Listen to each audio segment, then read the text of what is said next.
1 Roi 4. Le roi Salomon était roi sur tout Israël. Voici les chefs qu'il avait à son service. Azaria, fils du sacrificateur Tsadok, Elioreph et Achija, fils de Shisha, était secrétaire, Josaphat, fils d'Achilu, était archiviste, Benaja, fils de Jéhojada, commandait l'armée, Tsadok et Abiatar étaient sacrificateurs, Azaria, fils de Nathan, était chef des intendants, Zabu, fils de Nathan, était ministre d'État, favori du roi, Achishar était chef de la maison du roi, et Adoniram, fils d'Abda, était préposé sur les impôts. Salomon avait 12 intendants sur tout Israël. Il pourvoyait à l'entretien du roi et de sa maison, chacun pendant un mois de l'année. Voici leurs noms. Le fils de Hur, dans la montagne d'Éphraïm. Le fils de Déké, à Maka, à Salbim, à Beth-Shemesh, à Élon et à Beth-Hanan. Le fils de Ezed, à Aruboth, il avait Soko et tout le pays de Éphé. Le fils d'Abinadab avait toute la contrée de Dor.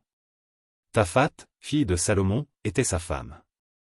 Baana, fils d'Achilu, avait Tanak et Megiddo, et tout Beth-Shéan qui est près de Tsartan au-dessous de Jisraël, depuis Beth-Shéan jusqu'à Abel-Méhola, jusqu'au-delà de Jokmim. Le fils de Gébé, à Ramoth en Galade, il avait les bourgs de Jaïr, fils de Manassé, en Galade, il avait encore la contrée d'Argob en Basan, 60 grandes villes à murailles et à Bardérin.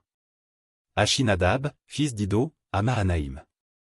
Ashima, en Nephtali. Il avait pris pour femme Basmath, fille de Salomon.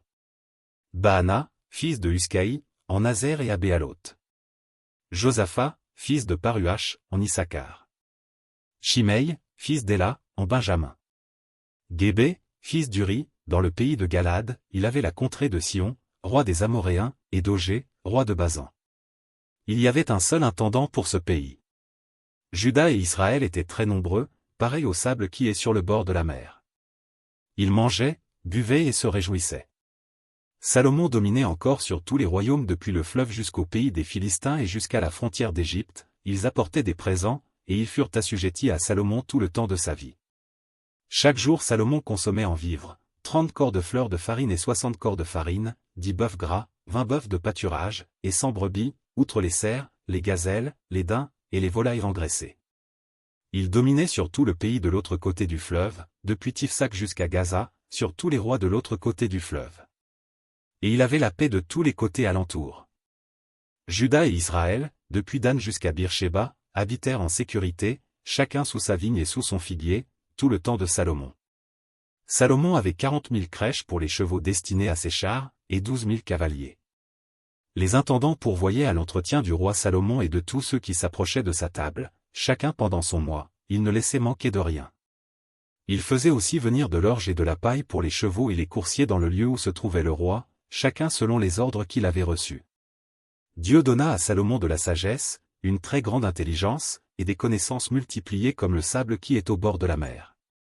La sagesse de Salomon surpassait la sagesse de tous les fils de l'Orient et toute la sagesse des Égyptiens. Il était plus sage qu'aucun homme, plus qu'Étan, l'Ezrachite, plus qu'Éman, qu'Alcol et Darda, les fils de Macol, et sa renommée était répandue parmi toutes les nations d'alentour. Il a prononcé 3000 sentences, et composé 1005 cantiques. Il a parlé sur les arbres, depuis le cèdre du Liban jusqu'à l'hysope qui sort de la muraille, il a aussi parlé sur les animaux, sur les oiseaux, sur les reptiles et sur les poissons. Il venait des gens de tous les peuples pour entendre la sagesse de Salomon, de la part de tous les rois de la terre qui avaient entendu parler de sa sagesse.